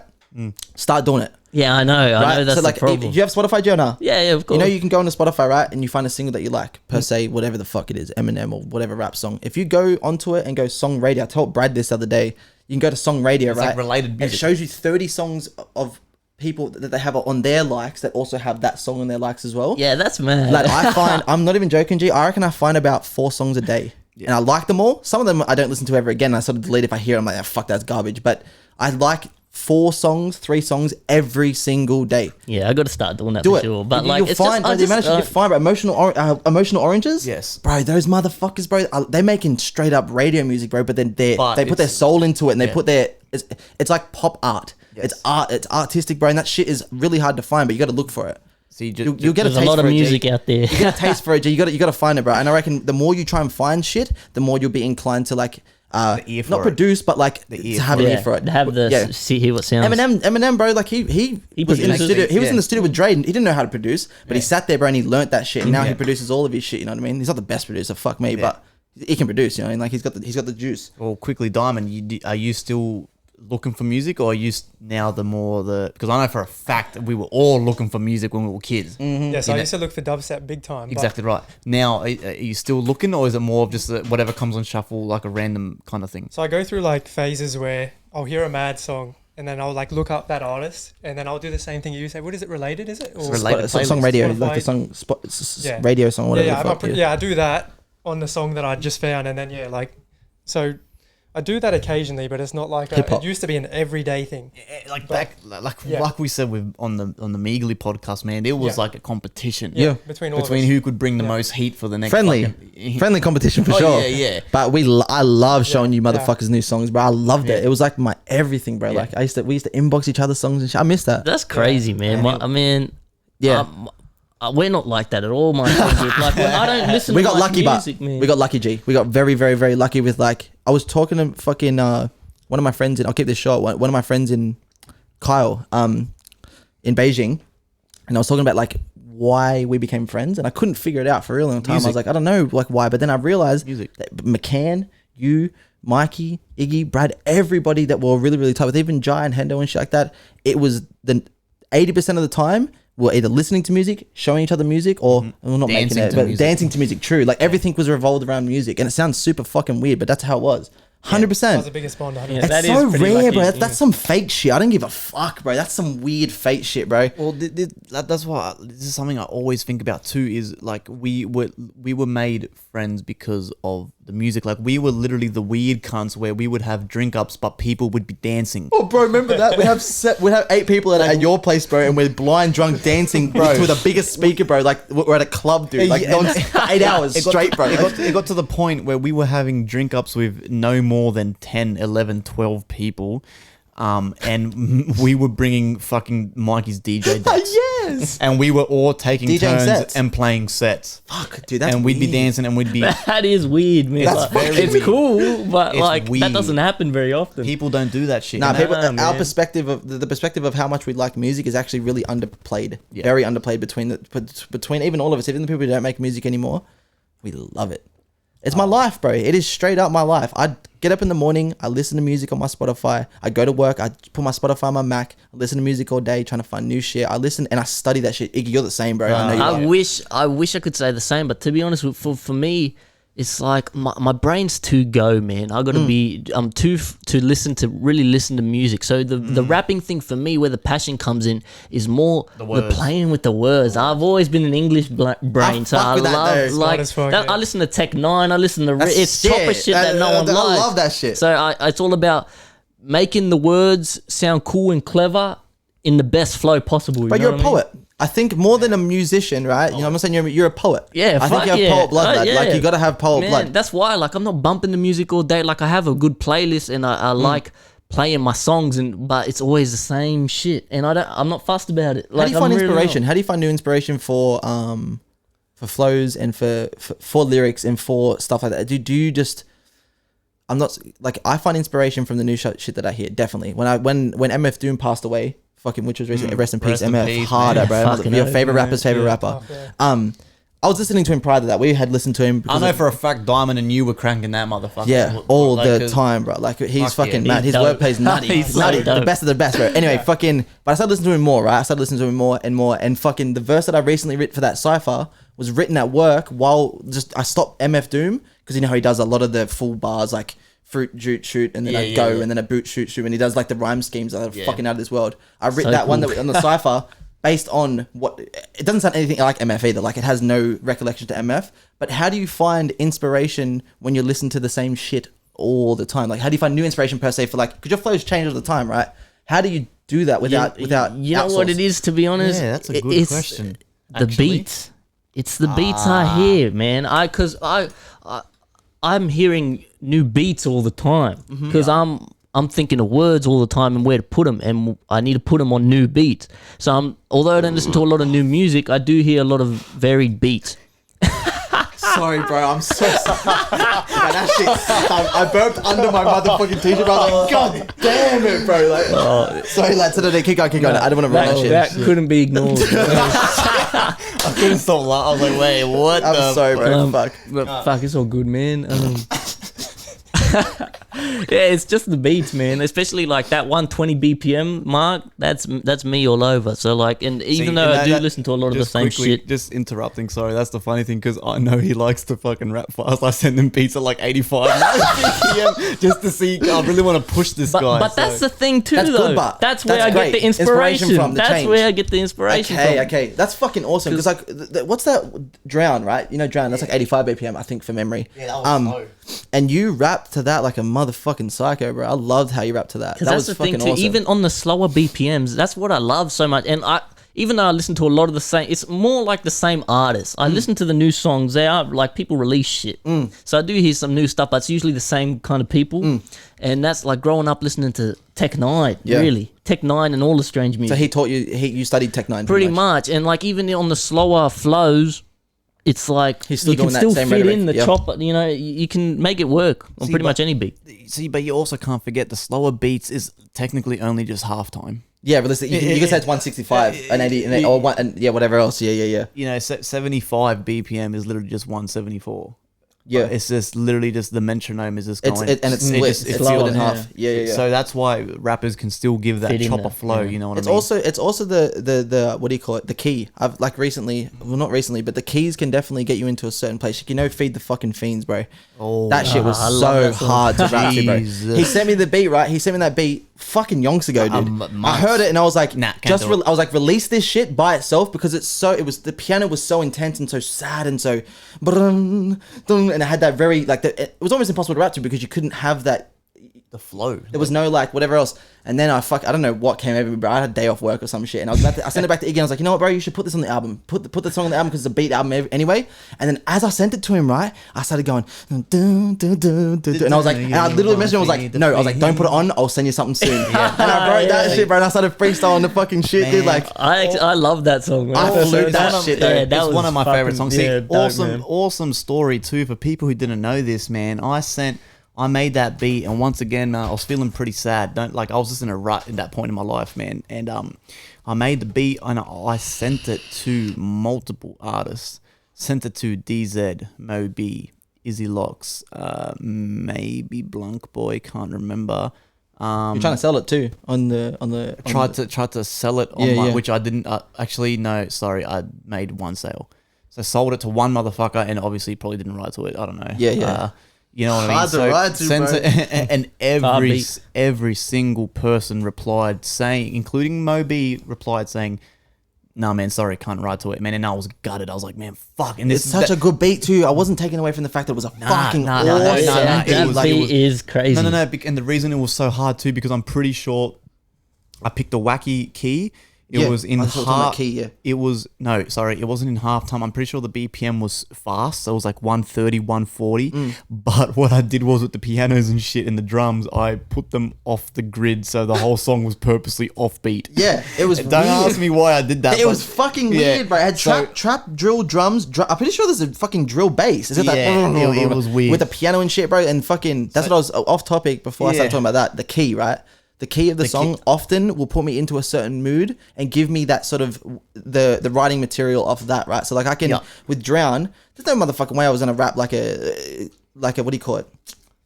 Like a cipher. I wasn't gonna rap like that, no way, because it was weird. It had that that's the same thing for me too. The key definitely impacts.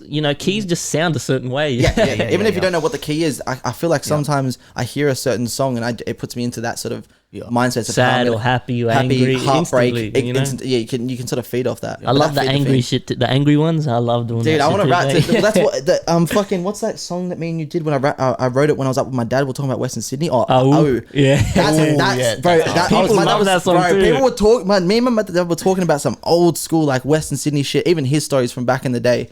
Because I hadn't been out to Western Sydney for 4 or 5 years. Yeah. Right, so I kind of lost the thought of, even though we weren't like fucking really bad cunts, right? But there was definitely bad shit happening around us for sure. I didn't give a fuck, bro. If you're from Western Sydney, shout out Western Sydney. Like it's there. Even if you're not involved in it, like 100% involved with the game or whatever you want to fucking call it, it's there. You're hanging out with people who are doing certain shit, et cetera, right? Like it's always there. And talking to my dad, bro, it switched the light bulb and I was like, fuck, bro, like why am I not like rapping about Western Sydney more often? Exactly. And then I think you sent the beat maybe 2 days beforehand. You wanted already high, but I already sent it off. Yeah. It was already done, right? And he sent me the and I was like, and it's not angry, but a very Travis Scotty kind of hardcore thing, bro. And I wrote that. We're driving from somewhere up above Grafton. And it's like a 2-hour drive. I literally wrote it on the way fucking home on my fucking phone and shit, dude, because I just had that. That's a hard verse. It's hard, bro. I will never rap like that ever again in my goddamn life. I don't think I'll never rap like that ever again. People love it. It's too hard, bro, because I'm the complete opposite. I'm that lo-fi sad boy type shit, bro. And I just fucking went in. But that's the thing too. It sounds good when we change it up like that. Exactly. Yeah. It keeps the creative, and it shows that we can do it. You know, we're not all the same. We have to do Drown again, G, because we have to do that. What do you call it? That conscientious sort of rap again. We have to do that. Yeah, I've been waiting to do one of those. All right. And we are back. I'm the best piggy. So I've got one more question, musical base for everyone, and then I've got a few topics I want to talk about, sort of off the music thing. So just quickly, before we were mentioning, so I know I'm personally cursed. I know Moby's probably the same. We're cursed where I can't listen to music anymore. Normally, I listen to music and I'm like dissecting it, and I hear every single hi-hat, every single fucking the snare layers, the transients, the fucking harmonics, the frequencies. I'm cursed now to the point where I can't enjoy music anymore because I'm studying it. I see it in color. I see almost like the FL Studios with the drums being red and whatever. I see that shit. You can see the music laid out. It sucks. It's also really good. Drummer Reese does the same thing. I asked him about it. Yeah, exactly the same. So same thing. I want to start with Dimond. Once again, the middleman. Honestly, when you listen to music, how do you hear it? To you, is it just a song or an enjoyable song, or because you have a little bit of experience making music, can you hear a little bit more than the average listener? Because I call them normies. so some muggles. The muggles. Dirty muggles. The mudbloods. Bloody mudbloods. Like a mudblood. Really. How do you hear it? So I don't think I see it that much differently to a normal person. Like, you lucky fuck. It's only like, I guess, if it's bad quality. You don't pick it apart too much. No, I don't pick it apart at all. But you can tell the difference between a good quality, bad quality, MP3. Like you can hear like, to an extent, but it's not like, it's nowhere near as in depth as someone that actually produces. No, but yeah. DZ. Well, I'm kind of. I consider myself, when it comes to that, a bit of a normie too. Like I don't produce at all. That's what I got you for. So The thing that I kind of hear more than a normal person would is when I'm listening to hip hop, You hear the lyrics more than anything else. the rhyme schemes. Yep. The rhyme schemes and how they're putting the words That's because together. you're focused That's on what I that. pick apart, and that's what I consider to be good You know, or not. in all honesty, bro, Iggy, I think that what taught me to do that more than anything else was being inebriated on whatever alcohol The fuck? and dubstep, right? Yeah. Because dubstep has this certain sort of thing where my brother-in-law per se, he can't fucking stand dubstep, and a lot of people can't stand it because they think it all sounds the same, right? Yeah. The only way to differentiate different dubstep songs is by dissecting it and hearing the different growls, the different Literally sections, and the different sounds and the different, like when we heard Cohen sound for the first time, we heard that punk snare and shit. yeah, Like the punk. you have to dissect that, and that's what made me fall in love with dubstep has or future bass and anything sort of beyond that genre.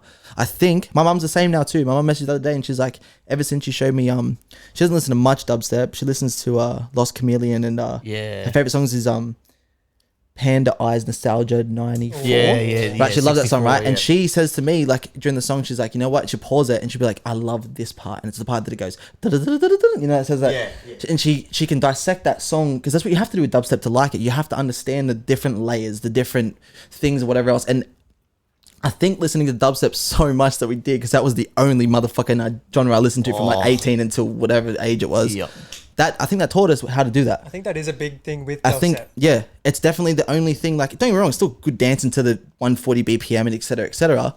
But the main part I fell in love with it was hearing, bro, another one that I'd love to dissect again, bro, is fucking Helicopter Showdown. Whatever that song's called. I don't know what the song's actually called. These vile creatures. Yeah, bro, that song, the fact It's that got 7 drops in it. Or something. bro, it literally, and it's so Daisy, you know, like dubstep, right? Yeah, I used to fucking... You know how it's not very repetitive, but it has that repetitiveness where it's like over 4 bars it'll go dug dug dug dug dug Repeat. and then dug dug dug dug dug, and it'll do that whatever else again, bro. This Helicopter Showdown song, literally every 4 bars is different. Changes. It doesn't repeat itself a single time, and then it goes down to the drop, bro, and then it's a house party drop, like a dugs dugs dugs, and then what does it do at the end? Drum and bass or some shit, bro. It's literally the most ridiculous fucking like out there song, but you have to dissect it to understand it. Like, Yeah. I think that's where we learned it. Well, I'm gonna look it up. Yeah, bro, you have to. You know what? I don't think we couldn't dance to it, could we? There's no way. No, we probably You'd go- we could have. Yeah. Yeah. You know what I mean? I don't think Like, if I played that live, bro, everyone would be like, yeah. "Ugh, having a fucking fit, bro." like a lot of liquor involved and shit. But yeah, I like feel like that's what taught me, at least. Yeah. And outside of that, I listen to the fucking. I remember the first time I heard pardon me, Unknown Mortal Orchestra. I heard this song that it's like a real funky song. I literally listened to that song for like maybe 6 days in a row, the only song, and I dissected it. I listened to it religiously, and I listened to it over and over and over because I loved it so much when I first heard it. Like I wanted to make music like that. That's what it was. Yep. So I listened to it over and over again. And I heard the different when they added the different stuff in, and it was like I was recreating it in my mind almost. I do that with so much shit too. It's disgusting because I can't enjoy a song anymore. That song that the world is crowded. Double-edged sword. Yeah, when I play it now, I still love to hear it, but it's ruined the song for me. Like fuck, I've heard it. It's like fucking Dance Monkey now, dude. Dance Monkey. It's fucking garbage, bro. Studying movies in school and that. Exactly, lad. It's It's the same exactly thing. like that. Yeah.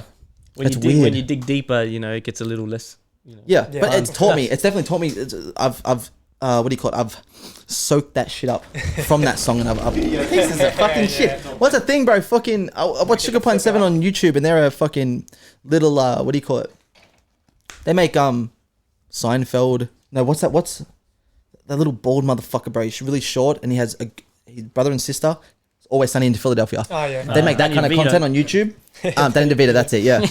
They make sort of similar content to that, but they're self-directors, self-screenwriters, etc. And they were talking about cameras on one of their fucking thing, dude. And bro, this motherfucker bought a $15,000 lens for his goddamn video camera. Yeah, man. 15,000 American fucking dollars. And all it is they were shooting a shot inside of a house, and they wanted the house to look like bigger. Basically, Yeah. you know, if you, when you Wide. shoot here, you can like Wide- a wide shot, wide a very lens, wide shot. wide lens. $15,000 for one scene. Yeah. It's ridiculous, bro. The amount of it's the same shit as this, bro. FL Studios is what, fucking $500 or some Yeah. shit. Yeah, it's it's ridiculous. expensive. Yeah, it's fucking bullshit, It's man. ridiculous to And fucking then start that plugins. shit, bro. The plugins, man. Fuck me. I should have just fucking cracked that shit. No. It's so much better having it bought. Because you get the updates and Yeah, shit. yeah. It's so much better. Yeah, people who are wondering too, by the way, the camera just died, so I kind of had to just get up and kind of do like a few things. But we That's why should make just animation, randomly- do little stick figure animation. I'm just sitting there, and then when you have the mouse, just go. Wait, we can get that on Fiverr for sure, lad. I'll put $50 to that, bro. We only need like what 2 minutes worth of a stick. 2 minutes of talking stick about- figures, literally just sitting here, bro, with the same sort of hats on and shit, bro, and the mouse going. Nom, nom, nom, nom. That's not a bad idea. We just animate the whole thing, eh? Jesus Christ. Well, anyway, so it probably won't be the last topic on music because we'll probably revert back to music always. But the reason I did ask that last question because I wanted to sort of divert into a new subject where Moby was sort of talking about it earlier in the show. Like, and we've mentioned this before, DZ, man. Growing up in West Sydney, bro. Let's just sit on that for a while because we were pretty popular dudes, but we weren't the cool kids. Hell no. We weren't the cool kids, right? Hell no. Like, we were the fucking weird cunts. We knew a lot of people, though. We knew a lot of people. That's But what I'm saying. We were more liked than disliked, but we were not the cool kids. hell no, bro. Hell We no. weren't the cool kids.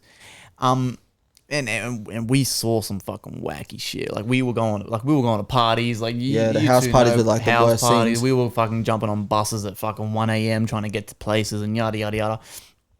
How do you think like growing up in West Sydney kind of like? Because I'm not gonna lie, like I kind of like I am who I am today because of West Sydney. my past Hell yeah. experiences.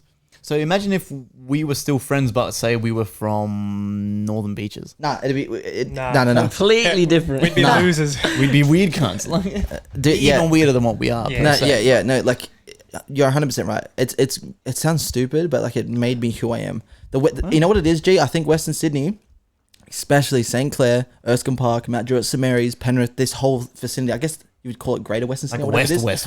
is. Outside of Blacktown, a lot of schools, a lot of high schools as well. A lot of people hanging out. A lot of people in sport. Tons of. We're talking fucking football, blah blah blah. And you know people. I used to know people who I used to play footy with that went to school with blah blah blah. And then you used to know blah blah blah. You know what I mean? Like there was a lot of connections outside of social media. When social media started to blow up, which was our generation, it literally connected everybody to everybody. It really did, and it solidified this thing where almost everyone out west knew everybody. Like we used to go to Emu Plains parties and see people there. Like I'm pretty sure we seen Izzy at that Emu Plains where some dude got fucked up, big time fucked up. Yeah. That's the first time I seen Izzy Locks too. Like I'm pretty something like that. But hot ambulance rocked up. It's mental shit. The usual. Yeah, exactly. That's what I mean. Like, but that was in Emu Plains, and I think you knew a girl there or something like that, and she invited us, and et cetera, et cetera. These social circles that happen between, I'm gonna say Blacktown out until Emu Plains, kind of that circle, that circle of thing, bro. Everyone's really not tight knit, but everyone knows everybody. At least that's how it was back in our 18, 17, 16-year-old days. You know what I mean? Because of house parties and because of drama, et cetera, et cetera.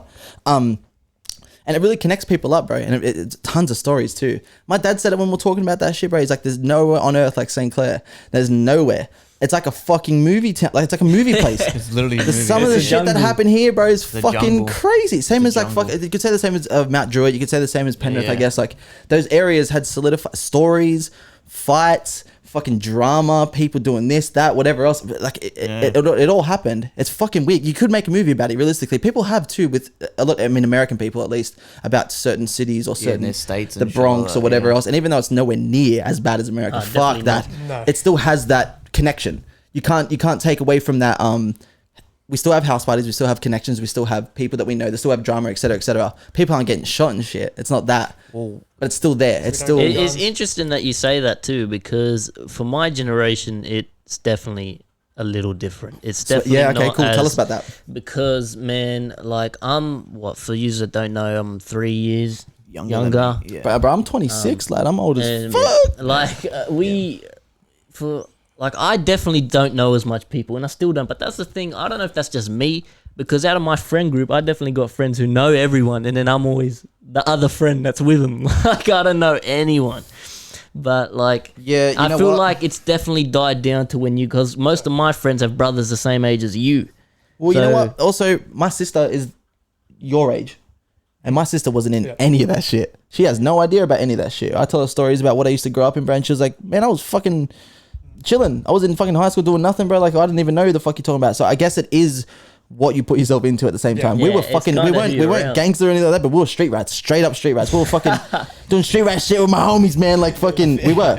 See, I feel like we're definitely the story of like where we were the kids that weren't trying to get involved with bad shit. Hell but no. We were so caught up in the partying and the girls and the drinks and the this and the that. We got sucked into it. We were always around the bad shit when it popped off. Like, True. So, man, like We experienced it, but we weren't a part of it. That's probably definitely true. We were there, but we weren't a part of what was Yeah, happening. yeah. I've seen dudes get stabbed. I've seen Yeah, dudes yeah. get knocked out cold. I've Yeah, bro. seen girls hitting boys and then boys, Boys knocking girls and out. Like, stomping on them and shit. That's I've seen fucked, people bro. bashing police and cop cars getting flipped and Yeah. fucking- You know what I mean? We've seen it all, but We were never. We're always there for this. we for were the juice. But we were never the dudes flipping the cop cars and Hard. throwing the fucking punches and the rocks and the this and the that. But we were there because we were. We're always- searching that party we shit. were We're just- chasing- yeah. Looking for the party. The hot girls were there, bro. The fucking Yeah. party was there. chasing the party, and You're right. You're 100% right about that.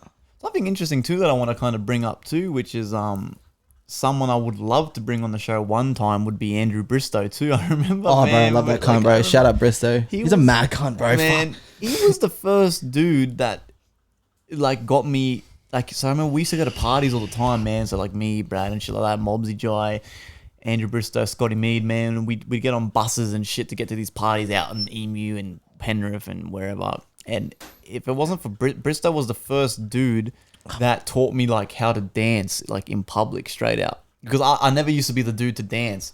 And then one day Bristow was like, no, man, come, trust me, come. Yeah, and then dude. Bristow would be just hitting it, bro. And then next thing you know, me and Brad are fucking out there like doing the salsa and shit. And, like we're, you know, Girls love that shit. We used to rock up to parties in Penrith to and shit, bro. dance, yeah. And everyone would be drinking, But doing we their start the socializing, bro. party. Me, Brad, everyone would rock up, bro, and we'd just be in front of the decks. We wouldn't even be talking to each other anymore, bro. We'd just be dancing. Like for what? 4 hours straight, just dancing the entire time, bro. We're such fucking retards. I've got this funny memory. I'm pretty sure Dimond moeb. Were you guys there? I know you were there for a fact, Mobsy. Dimond, you were probably there more than likely. Where we rocked up to this party in Emu, and I remember we The hall? No, it wasn't a hall. It was a house. It was a house. We walked in the back gate, and there was just people just like what you were just saying, just sort of drinking and chilling. And then I remember they were just playing this like weird, like chill music. I remember I've walked in, I haven't even said hello to the. I don't even know whose house I'm at. I've just walked in. I've unplugged the phone from the speaker. And everyone's just like looked at me. We had no idea who the people were. No, We knew like 2-3 people Yeah. there, maybe. Like, Don't know any of these people, and I've just walked in. Unplugged it and it makes that weird AUX sound. I've unplugged it goes the phone. quiet the whole party, Goes dude. quiet. Everyone just kind of looks, and we're all there in the group at the speakers. And I've just grabbed my phone slowly, and I've just gone. I hope you guys like that. Put it in and click play the boom. And all the boys just started And we dancing. all Did just started I dancing. miss that Yeah, shit? yeah. And then, but the weird thing too is when I did that, a random girl then just comes up and goes, yeah, finally I fucking love dubstep. Yeah. There was always that one, There's eh? always the one or like the few, like, you know what I mean? They were kind of involved. I miss doing that shit, man. Man. It sounds like some movie shit. It sounds unrealistic, but that's actually what we used to be fucking absolute music retards. Which is crazy too, because like before St. Clair, me and my family used to live in fucking, where were we? Bonnyrigg. Oh yeah, We- when I we- was 3. We were somewhere super super leb and wog. We were like in deep like Bonnyrigg, like St. John's Park. Like it was like. Oh damn, So can you imagine if? bro! If you grew we up there, bro, never you'd be a moved? straight up urcher. Yeah. Straight up. Never moved. Would have never met the boys. Never would have made a fucking record. Fate, label. bro. It's fate, baby. I'm Yeah, telling you. everything happens for a reason, man. Without meeting you cunts, man. But you know what, bro? Without meeting you, especially, I wouldn't be in the because I was always in the music path. I think I was a year above you. In Clairgate, you were in Clairgate, right? Sung Michael Jackson or some shit. All three of us. Maroon 5 or some shit, and I was remember- singing yeah, up on you the sang stage Maroon and 5, I like remember whatever else. I've always been doing that. right. I've been doing music for Hold on. fucking So ages. just a quick background little story. Like me, Dimond and Mobsy went to primary school together. That's how we. So obviously, you're above. Me and Dimond have been friends, fucking for a very. Is that again the microphone? Yeah, I dropped the Jesus. mic again. Jesus. So me and Dimond especially have been friends for a very fucking long time, eh?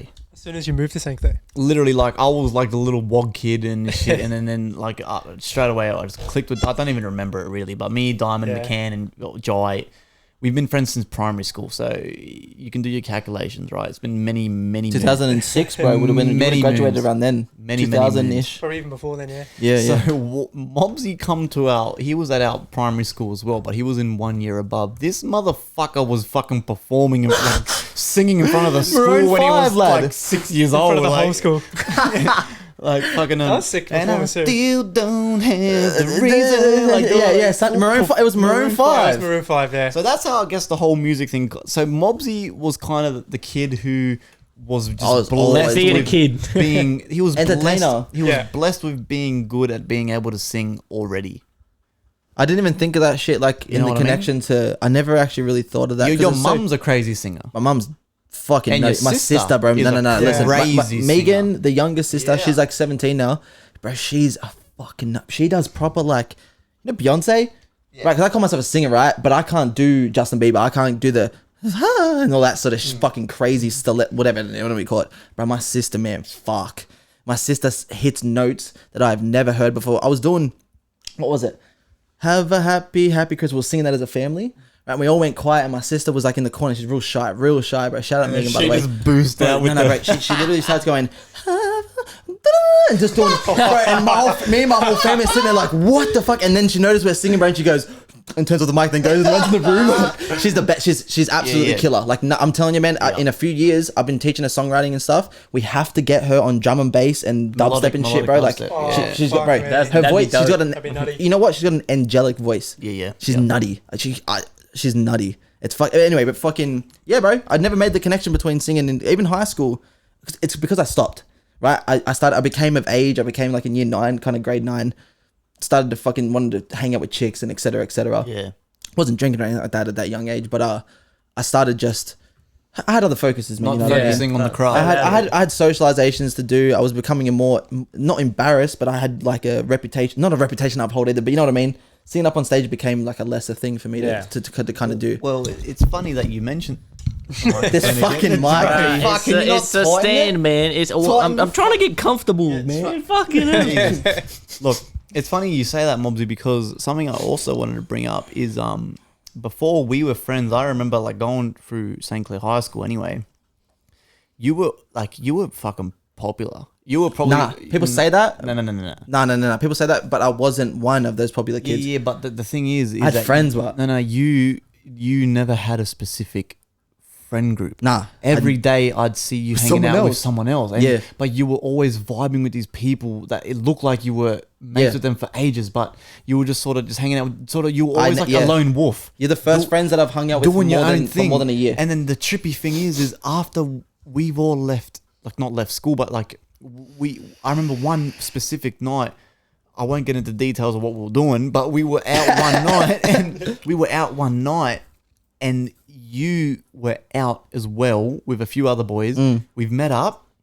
And then ever since that night, we hung out every day. We hung out together every fucking day for like 6 years after that. You're the first friends I've ever hung out with, bro. I don't ask me why. I think honestly, it has to be the music. Could that retort back to the fucking music? It has to.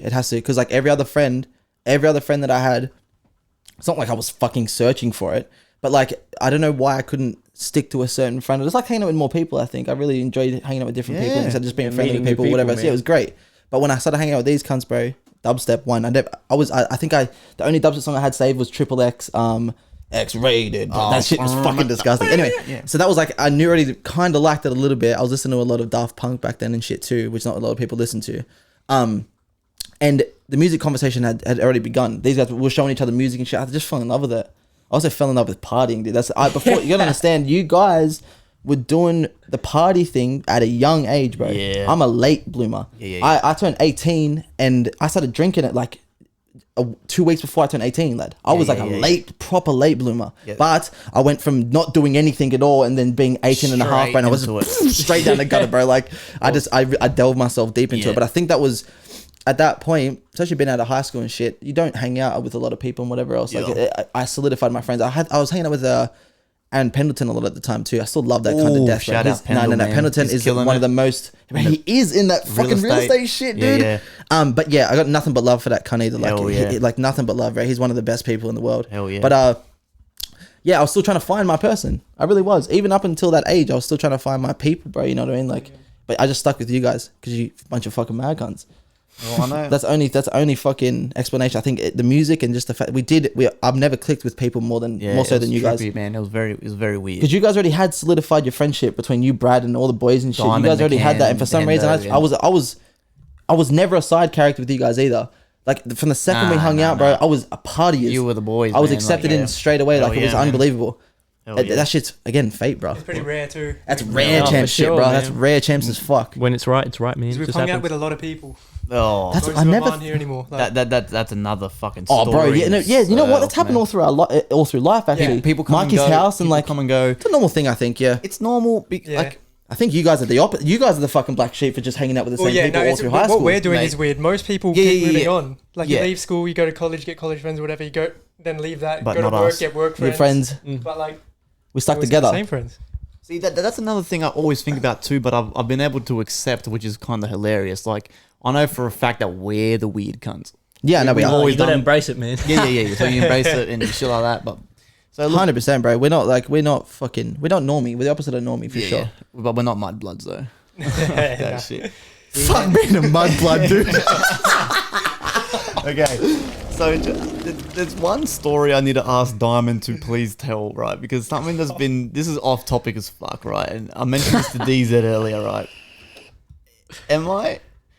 When you guys were in fucking Macau, was there a motherfucker trying to get used to buy Ethereum and now it's worth $2,000 a fucking Ethereum. coin? Oh, yeah. Ethereum? Ethereum. Diamond, Yeah. please tell What him. the Wait, what was that? The creator or just someone involved with Alright, it? so People think it's a fucking.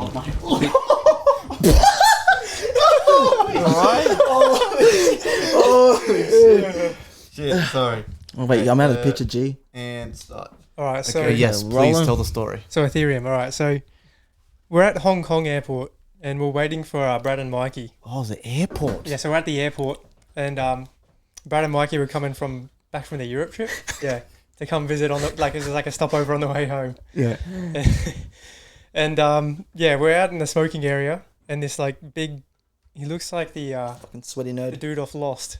He looked at the guy. He looked at the Big guy hairy who ran the fucking chicken rooster store in Toy Story. Yes, you know that guy? Yeah, The cartoon character. The Yeah. Al's toy one. Yes, yeah. he looked like Al from Al's Toy Box. Yeah, he's Yeah. got the glasses and everything. And I think he just sort of started speaking to us because we're the only other White people that were there, white people yeah. there.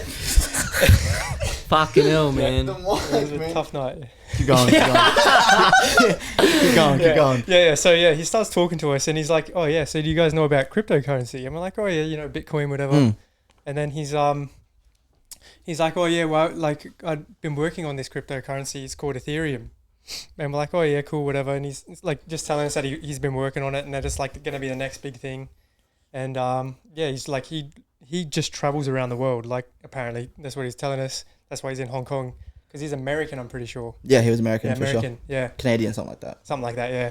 So like he just travels around the world just working on Ethereum, just from wherever. Yeah, Like promoting it and shit. farming So- it, mining it, probably. Maybe I don't know. Maybe No, I think mining he it. was actually like working on I don't know how the it works. coin itself, the Like coin he actually itself. like built. I don't. How does like a cryptocurrency? Oh, it's even complex. Come about? It has to be some sort of Like, he's complex. like, there's like coders, right? And Yeah. programs. Yeah, Like, yeah. I reckon he was one of them. Like he was like He was a sweaty nerd. He wasn't just 100. like mining that shit. Like because you mine it like you have like a big setup, in your house, like a big server room. For, Oh yeah, he had Yeah. had a laptop. No, He but couldn't he would mind just had it. a laptop. He'd be like actually working on the shit. Holy shit. And like, Because, bro, we brushed it off. We didn't brush it off. You were thinking about it too, but I thought at the about it. time, right, it was still such a sketchy thing. Yeah. I thought this cunt was just trying to give us, And this is- give him money. Yeah. If we put $50 both in, bro, he gets a free $100 his ticket home or something. That's what I was thinking at this least. is like what 2015, 2016. 2014, no, we're doing 15, 16 Wow. for sure. So like this is like before Bitcoin. Bitcoin was even blown up. before Bitcoin had bubbled at this point. cryptocurrency Became like a Super popular thing. like a mainstream because now you can. There's so many different sites and things you can sign up to and just Yeah. buy whatever you want. It's everywhere. Back then,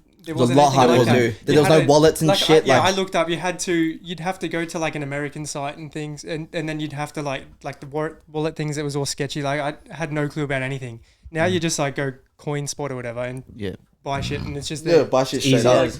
But back then, it was so much God, dude, I'm work. blind. So I did like a little bit of research on it, but it's like I looked up some Reddit threads and it wasn't convincing enough to me. And Yeah. stupidly, because like Nah, because it sounds so scammy at the time. Yeah. It was such a Well, new thing. well, It's hard to so invest new. in new things like I that. mean, for people who don't understand what we're talking about, man, so basically this random fucking like gowned off looking motherfucker tries to convince the boys while they're in Hong Kong to buy Ethereum. a cryptocurrency, right? And a cryptocurrency is online money, which is decentralized, that the government can't control it. That's why it's so Bitcoin. popular. Bitcoin. Listen, 100% everyone knows about that shit now. This motherfucker was trying to convince the boys in Hong Kong to buy a coin called Ethereum, and right now you can check it for yourself. Ethereum is worth over $2,000. Yeah, It's worth and back heaps. then it was like in the dollars, Yeah, like it would have been single 10, dollars. Yeah, like, you could have yeah. bought Cents. three So you- Ethereum for $20. You or buy something. 10 Ethereum and then you sell it now today for what? $20,000. So if some sketchy person comes up to you and tells you that shit now, Yeah. Yeah. you Do buy it. at least one. No, that's the thing. We should have Buy at least one. You buy one. Yeah. we should have spent $50 on it and left it at that. You know what I mean? Yeah, Like, that's what I at least mean. one. You That's spend a one- $50 one- back then, and like we It's a- wouldn't be rich, but we'd be better off. bro, I'd have enough money to fucking buy some good shit at least. Yeah. Buy something sick. Buy some strange passion things from fruit, strange like- people. Yeah, true. That's a good fucking tip, bro. Buy strange things. I'm 2 beers down. I'm fucked. Really? I've had like I think it's the heat. I'm sweating and Yeah, starting it's to, pretty hot. I'm starting to hallucinate, bro. Was I standing up before? No. Shut the fuck up. Come up with an idea would kind of be fun. For Moby, right, we're going to do a 1 minute blitz. I'm going to ask you a few questions and I want you to answer them as quick as you can. Fuck, that's fucked. Top of the head. Don't think too much about it. We should do this all the time. You reckon you can do it? That's under the pressure. Yeah, One- fucking 1 oath I minute can. blitz. I'm gonna say some dumb shit, but whatever. 1 minute blitz. Yeah, go ahead. Do you have the questions written down or not? No. You're blitzing as well. Yeah, I'm blitzing, baby. I'm fucking blitzing, baby. It's called a blitz, baby. Cool. Right, I'll start a timer on the screen. If you're watching on YouTube, we'll put it up and we'll start the countdown now. Okay, favorite country you lived in? Australia.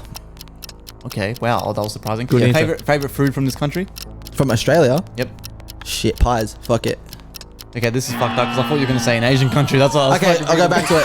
Okay, best country I lived. Best country I lived outside of Australia. Best country I lived in. Sorry, I should have. 100% Beijing, bro. 100. 100. Okay, ready? Favorite country out of Australia? Go. Beijing. Favorite food from Beijing? Kallang, man. It's like this fucking lasagna layer. They wrap it up, put crack eggs on it. They wrap it up and chop it, and it's like 20 cents a pop, and they give you a massive Wow. bag of it, bro. 20 cents Australian, and that used to be my dinner for like when I first got there. That Best shit sounds ever. good. Yeah. Okay, fuck, 20 cents. Favorite band or artist from that country? If you had one? No, None. Would you be able to live back in that country? probably not because of coronavirus. I'm a little bit esky about it, but if I go back overseas, it'd be the best country because I know Mandarin. I know like enough. The fact that I know Mandarin, yes. But I would like to do like Vietnam or Thailand or some shit for 6 months probably.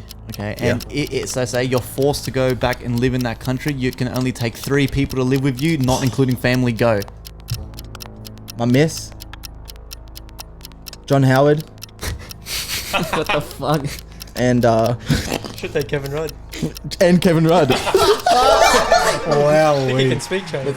Holy shit. John Howard would be the most racist motherfucker over there too. I swear to God. Yeah, he's fucking got that big bushy guns, dude. Jesus Christ. Sorry, dude. Man, and that was. You put me under pressure. I don't want to. I couldn't pick minute 2 blitz. friends, Yeah, bro. One, Fuck. 1 minute blitz with Moby. Jesus Christ. Stop the timer.